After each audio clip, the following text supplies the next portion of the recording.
ADGP Ajith കുമാറുമാണല്ലോ ഇപ്പോഴത്തെ ചർച്ചാ വിഷയം. എന്തിനാകും അങ്ങനെ ഒരു പാലം വലി അവിടെ നടന്നത്? ജൂലൈയിൽ ഒഴിയുന്ന പോലീസ് മേധാവി കസേരയിൽ എത്താനുള്ള പാലമാണോ അതെന്ന് സംശയിക്കേണ്ടിയിരിക്കുന്നു. നിയമനത്തിനുള്ള അന്തിമ ലിസ്റ്റിൽ ഉൾപ്പെടണമെങ്കിൽ കേന്ദ്രം കനിയണമല്ലോ. അങ്ങനെ നോക്കുമ്പോൾ RSS ശുപാർശയുണ്ടെങ്കിൽ കേന്ദ്രത്തിന് തള്ളാനുമാകില്ല. അതെ, അതുതന്നെ. തച്ചങ്കരിയുടെ ഗതി തനിക്കുണ്ടാവാതിരിക്കാൻ മുൻകൂട്ടി RSS ബന്ധം ഉറപ്പിക്കുകയാണ് ഇവിടെ അജിത് ചെയ്യുന്നത്. ADGPയുടെ RSS ബന്ധത്തിന്റെ ചുരുളഴിയാൻ പോകുന്നത് ഇങ്ങനെയാണ്. ക്രമസമാധാന ചുമതലയുള്ള ADGP MR Ajith Kumar RSS general secretary Dattatreya ഹോസബാലയുമായി കൂടിക്കാഴ്ച നടത്തിയത് ഇപ്പോൾ മാധ്യമങ്ങളിലെല്ലാം വലിയ ചർച്ചയാവുകയാണ്. നിലവിലെ പോലീസ് മേധാവി ഷെയ്ഖ് ദർവേഷ് സാഹിബിന്റെ കാലാവധി ജൂലൈയിൽ കഴിഞ്ഞാൽ ആ പോലീസ് മേധാവി കസേരയിൽ ഒരു നോട്ടം അജിത്തിന് ഉണ്ട്. ഇത് ഉറപ്പിക്കാൻ തന്നെയായിരുന്നു ഈ കൂടിക്കാഴ്ച എന്ന് പറയേണ്ടി വരും. ഷെയ്ഖ് ദർവേഷ് സാഹിബിന്റെ കാലാവധി സർക്കാർ 1 വർഷം കൂടി നീട്ടി നൽകി. വരുന്ന ജൂലൈയിൽ അദ്ദേഹം DGP കസേര ഒഴിയും. ഏപ്രിൽ ഫയർഫോഴ്സ് മേധാവി K പത്മകുമാർ വിരമിക്കുമ്പോൾ അജിത്തിന് DGP റാങ്ക് ലഭിക്കും. എന്നാൽ പോലീസ് മേധാവിയായി നിയമനം കിട്ടണമെങ്കിൽ കേന്ദ്ര സർക്കാരിന്റെ കനിവ് വേണം. പോലീസ് മേധാവിയെ തിരഞ്ഞെടുക്കാൻ 25 വർഷം സർവീസുള്ള IPS ഉദ്യോഗസ്ഥരുടെ പാനൽ സംസ്ഥാന സർക്കാർ കേന്ദ്രത്തിലേക്ക് അയക്കും.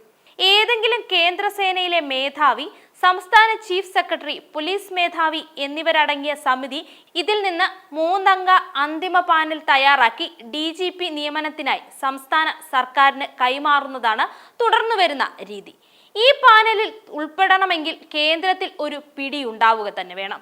നേരത്തെ ടോമിൻ തച്ചങ്കരിയെ DGP നിയമനത്തിലുള്ള അന്തിമ പാനലിൽ നിന്ന് കേന്ദ്ര സർക്കാർ ഒഴിവാക്കിയിരുന്നു. പിണറായി സർക്കാരിന്റെ അടുപ്പക്കാരനായിട്ടും തച്ചങ്കരിക്ക് പോലീസ് മേധാവിയാകാൻ കഴിയാതെ പോയത് ഇത് കാരണമാണ്. സ്വർണ്ണക്കടത്ത് കേസിലെ പ്രതിയുടെ കൂട്ടാളിയെ തട്ടിക്കൊണ്ടുപോയതടക്കം ഒരു പിടി ആരോപണങ്ങൾ അജിത്തിനെതിരെ ഇപ്പോൾ തന്നെയുണ്ട്. സ്വർണ്ണക്കടത്ത് കേസ് NIA, ED അടക്കം കേന്ദ്ര ഏജൻസികളുടെ അന്വേഷണത്തിലുമാണ്.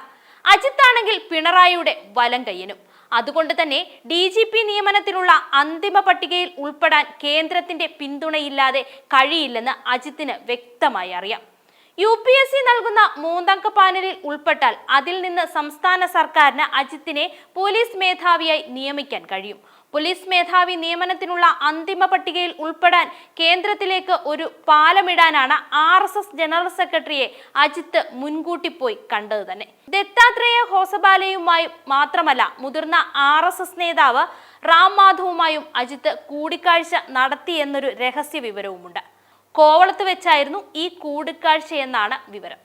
പോലീസ് മേധാവിയാകാൻ മുതിർന്ന DGPമാരെയാണ് നേരത്തെ പരിഗണിച്ചിരുന്നതെങ്കിൽ ഇപ്പോൾ ADGPമാരെയും പരിഗണിക്കുന്നുണ്ട്. ADGP ആയിരിക്കെയാണ് അനിൽകാന്തിനെ പോലീസ് മേധാവിയാക്കിയത്. അനിൽകാന്ത് വിരമിക്കാനിരിക്കെ സർക്കാർ 2 വർഷം സർവീസ് നീട്ടി നൽകിയിരുന്നു. എന്നാൽ പോലീസ് മേധാവി സ്ഥാനത്തേക്ക് അജിത്തിന് ശക്തനായ ഒരു എതിരാളിയും പോലീസിലുണ്ട്. അത് ഇന്റലിജൻസ് മേധാവിയായ മനോജ് എബ്രഹാമാണ്. അജിത്തിനേക്കാൾ സീനിയറായ മനോജ് ഫെബ്രുവരിയിൽ DGP റാങ്കിലെത്തും. കാര്യക്ഷമതയുള്ള ഉദ്യോഗസ്ഥനായ മനോജ് തന്നെ മറികടന്ന് പോലീസ് മേധാവി കസേരയിലെത്തിയാൽ അജിത്തിന് പദവി ലഭിക്കില്ല. സർവീസ് കൂടുതലുള്ള മനോജ് വിരമിക്കുമ്പോഴേക്കും അജിത്തിന് പദവിയും നഷ്ടമുണ്ടാകും. ഇതെല്ലാം കണക്കുകൂട്ടിയാണ് അടുത്ത വർഷം ജൂലൈയിൽ ഒഴിവ് വരുന്ന പോലീസ് മേധാവി കസേരയിലേക്ക് എത്താനുള്ള മാർഗമായി RSS ബന്ധം അജിത്ത് ഉപയോഗിച്ചത്. RSSന്റെ ശുപാർശ കേന്ദ്ര സർക്കാരിന് തള്ളാനാവില്ലെന്ന് അജിത്തിന് മുൻകൂട്ടി അറിയാം. RSS നേതാവുമായി കൂടിക്കാഴ്ച നടത്തിയെന്ന് അജിത് സമ്മതിച്ചിട്ടുമുണ്ട്. സുഹൃത്തിന്റെ ക്ഷണപ്രകാരം നടത്തിയ സ്വകാര്യ കൂടിക്കാഴ്ചയാണെന്നാണ് മുഖ്യമന്ത്രിക്ക് അജിത് കുമാറിന്റെ വിശദീകരണം. അത് വെള്ളം തൊടാതെ വിഴുങ്ങാനും പറ്റില്ല.